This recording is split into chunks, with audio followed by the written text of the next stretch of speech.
तो एक नौकर है परम पिता का। आपको उसके बच्चे सत साहेब बंदी छोड़ सतगुरु रामपाल जी महाराज की कृपा से आज पानीपत के जाटल रोड स्थित गली नंबर 7 पिपड़ वाली गली में भगत गुलाब दास जी परमात्मा की अमृतमणि वाणी गूंज रही है, जिसे सुनकर भक्त कृतार्थ हो रहे हैं। बंदी छोड़ सतगुरु रामपाल जी भगवान जी की तो प्रश्न चल रहा है कि जब ऐसी परम शक्ति है उसकी खोज करनी चाहिए जिससे सारा सुख होता है। और आपको तो खोजा खाजा मिला हुआ है, दास में कहना प्रमाण दे रहा है। और उस परमात्मा कबीर इज गॉड। 6 तो गवाह है दास के पास, 6 गवाह उस पर कबीर इज गॉड। कौन कबीर? धान के रूप रहा करता है, वो काशी के अंदर जो धान डुला था वो भगवान। और सारे सदग्रंथ गवाह और फिर भी दासन प्रभाव तो बता फिर परमात्मा ने प्राप्त क्या करे। फिर वो कौन सा तरीका अपनाएंगे आपके लिए, भगवान को पहचानने के लिए और उससे लाभ प्राप्ति करने के लिए। तो अपने आत्माओं कहते हैं जो जन मेरी शरण है का हूँ मैं दासी, गेल गेल लाग्या करूं जब तक धरती आकाश। कभी परमात्मा कहते हैं जब से तुम यहाँ आए हो मेरे को छोड़कर सतलोक से, और तुम्हारी ये दशा देख ही रहे हो पुणात्मा, घड़ी ज्ञान की दूसरी को भी आपको ईमान हो, ज्ञान भी समझ रहे हो। तो ज्ञान दास दे रहा है, ये मेरा नहीं है, इस दास का नहीं है, ये तो परम पिता परमात्मा कबीर जी का दिया हुआ ज्ञान। और भगवान की का ज्ञान झूठा नहीं होता, 100% सत्य। तो इसमें ये तो सोच लेना कि जो ज्ञान दास दे रहा है गॉड गिवन है, और भगवान का दिया हुआ ज्ञान ये गलत नहीं हो सकता। इसलिए अपने दिल को, मन को रोको, इसके ऊपर के सचमुच यही सच सब कुछ है। साधना भी यही ठीक है, भगवान भी यही है, हमारे सदग्रंथ प्रमाण देते हैं, महापुरुषों ने भी इसकी गवाही दी। ये निश्चल से पहले ये निश्चित होना चाहिए कबीर इज गॉड। जब आपको ये पक्का हो जाएगा कि परमात्मा कबीर जी है, और कौन कबीर? उन गवाहों ने जो विष्णु से महापुरुष, आदमी वृंदास साहब जी, आदमी कृपा साहब, आदमी वृंदास साहब जी, आदमी नानक साहब जी, आदमी दत्तो साहब जी, आदमी गरीबदास साहब जी, और आदमी गीतादास साहब जी गाँव के इलाहाबाद पर उत्तर प्रदेश और काशी वाले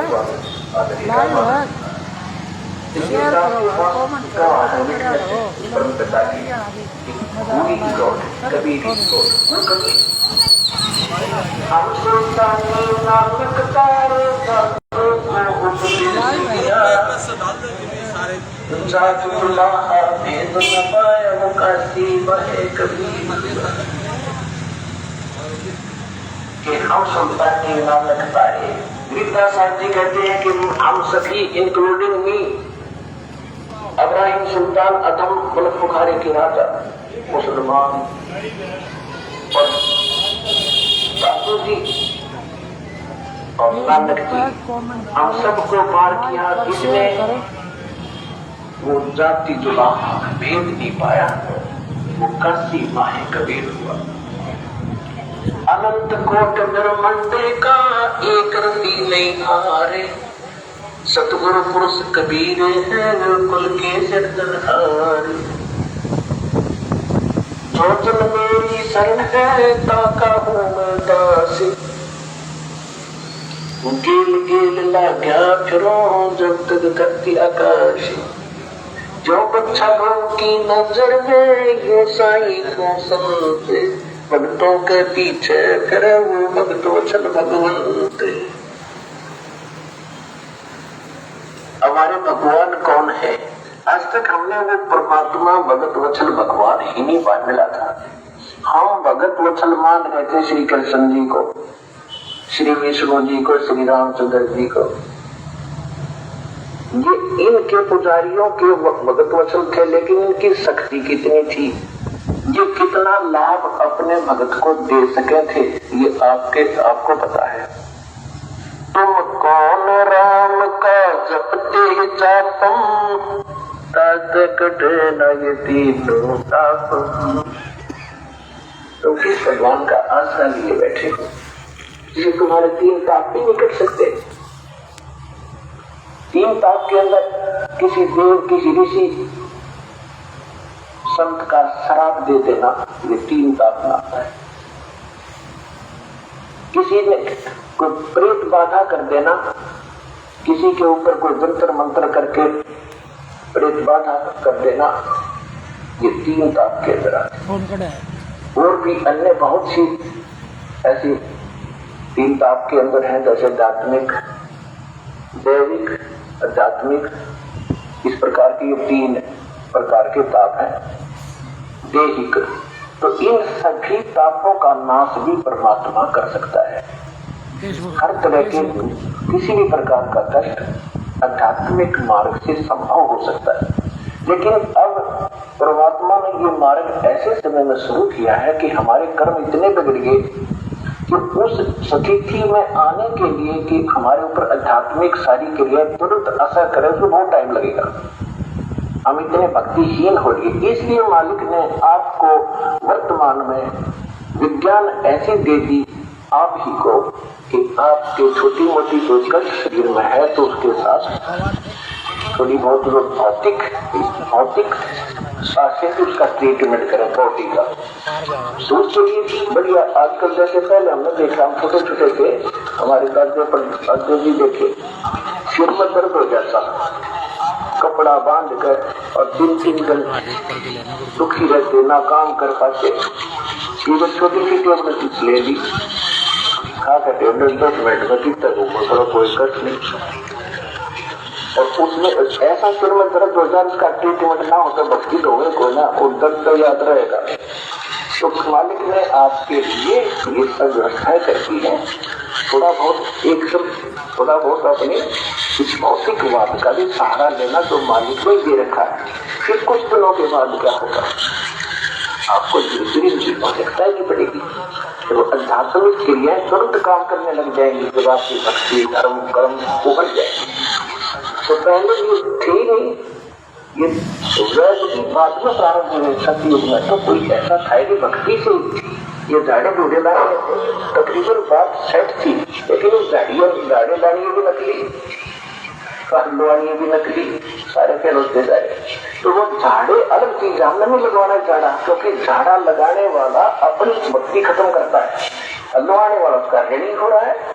हमने ऐसा मंत्र दे दिया आपको, इसको सारे झाड़ों का झाड़ा, यही मंत्र है जो हमने आपको दिया। इसके बाद कहीं ऐसी गलती ना करना, ये तो ज्ञान बता रहा हूँ आपको, ऐसा बंदी छोड़। सतगुरु रामपाल जी भगवान जी की जय हो। तुम कौन राम का जपते जापम, ये तीनों पापम। हम पौराणिक कथाएं सुना करते थे बचपन से, क्योंकि हिंदू धर्म में जन्म था।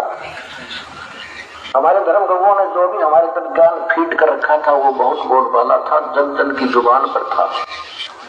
इसी को फिल्माइज भी किया जाता था, इसी को नाटक भी सुनाए जाते थे, रामलीलाएं भी सुनाई जाती थी। क्या था कि एक समय नारद जी कई तपस्या साधना करके आए थे और उसको भ्रम हो गया कि मैंने अपनी काम वासना,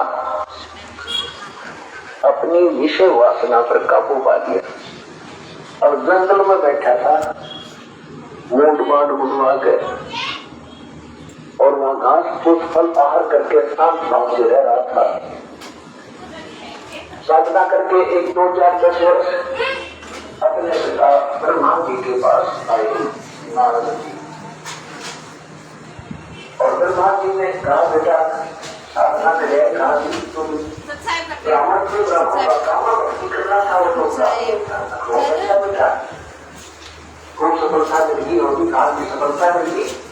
अब विषय वासना में आदि ने नहीं कहा, मैं शादी नहीं कराऊंगा, आरती में पहुंचा मेरे ऊपर कोई असर नहीं कर सकती, कोई सीखा अरे भाई बेटा बहुत अच्छी बात है, सीखा होता था दूसरा तीसरा मौका, लेकिन ये बात को बताना होता अपने खुद रखना।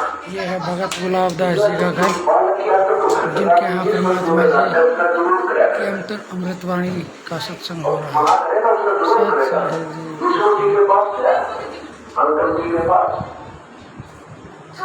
तेरा फोन पड़ा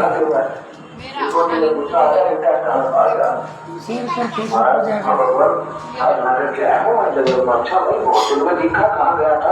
पर जाकर। अच्छा भाई, और मैंने अपनी सभी तरीकों को जीत लिया। विष्णु जी बोले भाई ठीक है, बहुत अच्छी बात है। अब मेरे कहा कि मेरे ऊपर कोई विषय वासना असर नहीं करेगी। विष्णु जी बोले भाई ठीक है, बहुत अच्छी बात बेटा। भगत का तो काम ही होता है वासनाओं को काबू करे, भक्ति करो। ठीक, अब ये काल है जालिम, इसने विष्णु जी को प्रेरणा करी। केवल नारद जी को तो अभिमान हो गया, इसका अभिमान तोड़ना चाहिए। जब विष्णु जी के घर से निकलकर चला, किसी नगरी में जा रहा था, वहां एक मायावती नगरी तैयार कर दी और उस राजा की लड़की का स्वयंवर हो रहा था और वहां खूब चल खूब सजा रखी उस नगरी को। नारद जी ने पूछा भी क्या पर्व है आज? नगर के लोगों ने बता के राजा की लड़की का विवाह है और इतनी सुंदर लड़की है कि शायद पृथ्वी पर नहीं एक परी उतरी है। और दूर दूर के देश के लोग आज राजा लोग आ रहे हैं।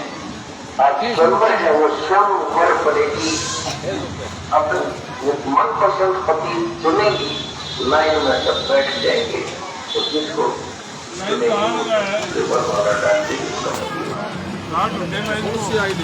गाने बजाने योगी कृष्ण रावल करे, योगी के ढोल ढाल के बहुत बुरे होते हैं। नहीं दोबारा काट दो। अब नारद जी ने सोचा कि भी देख लेते हैं, योगी देखना चाहिए। पिता ने का करवा रखा, सत्ता ने करवा रखा, विष्णु और छोटे संता शंकर जी करवा रहे। ऐसी बुराई तो है नहीं। वो सोचकर थोड़ी सी दूर बाहर जंगल पर बैठ कर आधा किलोमीटर जाके और भगवान से कमेंट करे, शेयर करे, लाइक करे। साधना की मुझे मैं आज तक आपसे कुछ नहीं मांगा, आज एक वस्तु मांगना चाहता हूँ। विष्णु जी का रूप मांगना था, विष्णु जी बहुत सुंदर है और उस रूप को उसके पास नहीं, लड़की स्वयं वरमाला डालती जूट देना पड़ा मुझे। विष्णु जी आगे बोल बेटा क्या मांगते हो महाराज? बेटी क्या मांगती हो कि वचनबद्ध हो जाओ? वचनबद्ध हो गया विष्णु जी, मुझे हरि रूप चाहिए, हरि रूप चाहिए, मैं शादी करवाऊंगा। आज मैंने पक्का इरादा कर दिया है। इस रोज ने कर दिया तथास्तु। हरि माने बंदर भी होता संस्कृत में, उसका बंदर का मुंह लग गया नारद के। अब नारद जी चला खूब, जो सोचा तू आज बहुत ही हैंडसम है सबसे, और जाकर बैठ गया उस लाइन में। जा राजा लोग, जवान जवान बच्चे बैठे थे राजाओं के। लड़की वरमाला लेकर आई, उससे बाईपास निकली। उसने सोचा इसने ध्यान नहीं पड़ा लड़की का, नहीं तो इसे तो सबसे पहले मुझे ही चुनना था। वहां से उठकर दूसरी पंक्ति में जाकर बैठ के अनुआ कट गए। वहां वो 10 कदम दूर का निकली, उसकी शकल चुनकर लग गए। तब साथ बैठे एक राजा ने उसको दर्पण दिखाया, तेरी शकल तो देख रहे, अब मैं डर लग कर हो रहा क्या तो हो रहेगी बड़ा नहीं नीचे नीचे। जब उसने देखा कि मेरा तो बिगाड़ दिया विष्णु जी ने, उसको श्राप दे दिया। ये तो आपने खूब कथा सुन रखी है, पर इतनी सुनाऊंगा ज्यादा।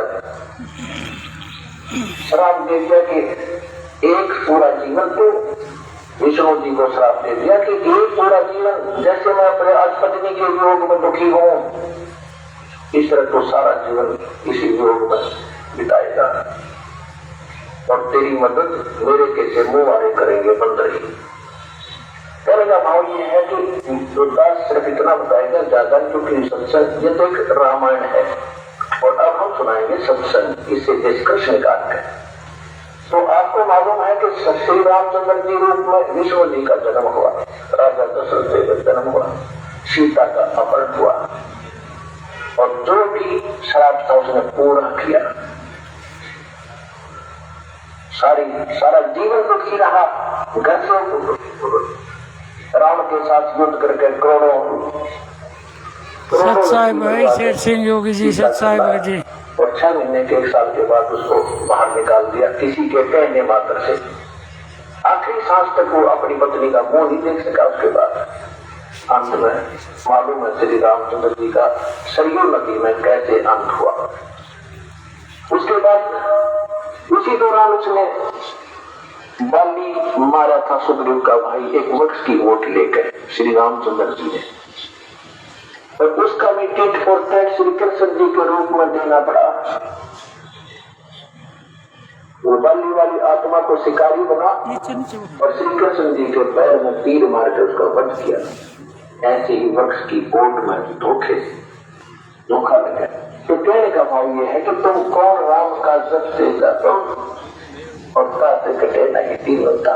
फिर उदाहरण देते हैं कि महाभारत में एक प्रकरण आता है कि जब युद्ध का समय हुआ, अर्जुन मना कर रहा था मैं युद्ध नहीं करूंगा, श्री कृष्ण जी में जो काल प्रवेश करके उसको डरा धमका रहा है, फिर ज्ञान समझा रहा है, तो युद्ध कर ले, तुझे कोई बात नहीं लगेगा, मैंने सब मार रखे। उसकी बातों में आकर डर डरा के अर्जुन ने युद्ध कर दिया और युद्ध के अंदर जो पांडवों को पाप हुआ उस कारण से युधिष्ठिर जी को सौंपन आने लगे जब राजगद्दी पर बैठ गया उसके। और श्री कृष्ण जी उनके धार्मिक गुरु थे, तो अपने को दिक्कत आती है तो गुरु से ही समाधान शिष्य चाहते।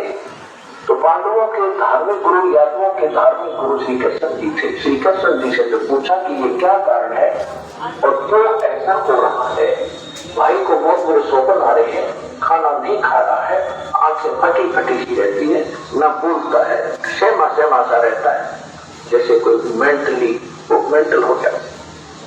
श्री कृष्ण जी ने बताया कि तुमने तो महाभारत में बंधुघात किया, सचेता वो भाई बहन भतीजे मारे, सेना मारी, वो पाप तुम्हें दुखी कर रहा, सेक रहा, वो पाप कर्म तुम्हें आगे आ गया, इसका समाधान।